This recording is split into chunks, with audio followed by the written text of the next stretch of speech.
Dewi Handayani SEMM yang kami hormati. 185 pegawai pemerintahan dengan perjanjian kerja atau P3K di lingkungan Pemkab Tanggamus dilantik Bupati Tanggamus Haja Dewi Handayani.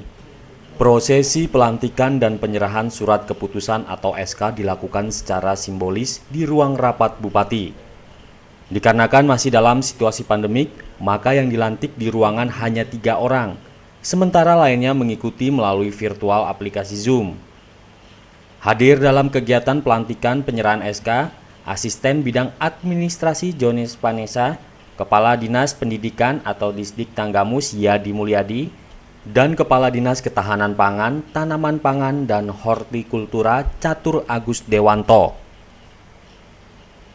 Bupati Tanggamus dalam sambutannya berpesan kepada P3K yang sudah diangkat dan mendapatkan SK untuk bersyukur kepada Allah Subhanahu wa Ta'ala atas rezeki kepercayaan yang telah diberikan untuk menjalankan kewajiban sebagai pelayan publik. Bupati juga meminta P3K yang baru dilantik untuk bekerja sesuai tupoksi dan berpedoman pada peraturan perundang-undangan yang berlaku. Dalam kesempatan itu, Bupati juga menyampaikan terima kasih kepada Presiden RI, Joko Widodo, yang sudah menginisiasi pengangkatan P3K. Menurut Bupati, dengan adanya P3K maka menjadi solusi dalam mengatasi kekurangan pegawai negeri sipil atau PNS. Sementara Kepala Bidang Mutasi dan Formasi Priyitno mewakili Kepala Badan Kepegawaian dan Pengembangan Sumber Daya Manusia atau BKP SDM Tanggamus, Aan Derajat, mengatakan sebanyak 185 P3K yang dilantik adalah hasil rekrutmen tahun 2020.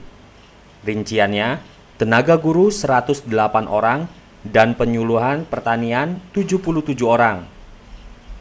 Setelah dilantik dan mendapatkan SK, selanjutnya mereka melapor kepada Kepala OPD untuk mendapatkan surat pernyataan melaksanakan tugas atau SPMT yang menjadi dasar proses pengajuan gaji.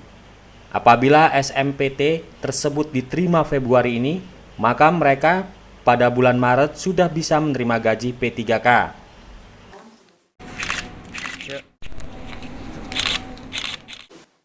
Amanah dalam menjalankan tugasnya. Rasa bersyukur kita tentunya harus kita manifestasikan dalam pengabdian yang terbaik untuk masyarakat. Dan jangan lupa dengan slogan kalimat kita yaitu kalimat batu yang ramah, amanah, tegas. Sementara Kepala Disdik Tanggamus Yadi Mulyadi mengaku bersyukur ada penambahan P3K di Disdik. Hal tersebut setidaknya dapat membantu kekurangan tenaga pendidik status PNS. Assalamualaikum warahmatullahi wabarakatuh. Alhamdulillah sudah ada penambahan karena kita tahu bahwa pemetaan guru di Kabupaten Tanggamus kita masih banyak kekurangan, apalagi mungkin banyak juga artinya tenaga guru yang memang mutasi ya antar kabupaten kan gitu. Inilah yang menjadi permasalahan ya di guru atau pensiun kan itu. Nah, alhamdulillah dengan P3K ini nanti akan membantu KBM di masing-masing satuan pendidikan, jadi bisa kegiatan belajar bisa dilaksanakan dengan maksimal.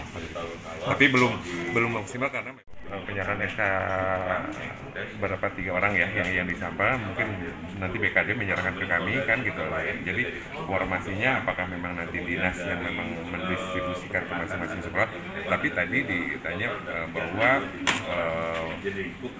yang diangkat P3K sementara itu dari sekolah-sekolah yang sebelumnya dia sama mungkin mereka mendapat tunjangan hampir sama dengan PNS, ada tunjangan, ada ini kan gitu, alokasi anggaran gaji mereka itu. Nah, lalu terkait kinerja mereka yang tadinya honor P3K, apa nih pesannya pada tenaga pengajar yang diangkat P3K? Ya, pesannya. Saya pesan kepada tenaga honor yang memang sudah diangkat menjadi P3K. Artinya yang pertama adalah yang tadi disampaikan Ibu Api, tolong jaga amanah. Beliau ada artinya yang diangkat P3K ada sebagai guru. Kemudian tingkatkan profesionalisme kan gitu. Kegiatan tingkatkan mutu pendidikan khususnya di Tanggamus. Artinya teman-teman dari P3K yang baru diangkat berupaya bagaimana kita meningkatkan pendidikan di Kabupaten Tanggamus. Senada disampaikan Kepala Dinas Ketahanan Pangan, Tanaman Pangan dan Hortikultura Catur Agus Dewanto yang berharap dengan adanya P3K di bidang penyuluh pertanian dapat semakin memajukan sektor pertanian di Kabupaten Tanggamus. Ada bidang lain, karena memang sudah disiapkan dari awal, dari tahun awal. Kalau di lingkup pertanian, kalau total tadi disampaikan 185 orang kalau tidak salah. Kalau di pertanian sendiri itu ada 69 orang. Itu yang ada di THL TBPP, tenaga harian lepas, tenaga bantu penyuluh pertanian, 9 orang yang ikut tes, cuma satu yang nggak lulus, dari 70. Kemudian kalau dari sektor lain itu dari perkebunan 3 orang, kemudian dari peternakan ada dokter hewan, ada total ada 3 dan 2 jadi 5 orang. Jadi lingkup dari pertanian di luar pendidikan itu ada 77 orang. Adalah kalau mereka ini ada dari THL TBPP yang dari lama, mulai dari tahun 2007, 2008, 2009 yang lalu. Mungkin itu, jadi sekali lagi alhamdulillah syukur, mudah-mudahan ini menjadi suatu suatu Dari Kabupaten Tanggamus, Gali Momentum TV melaporkan.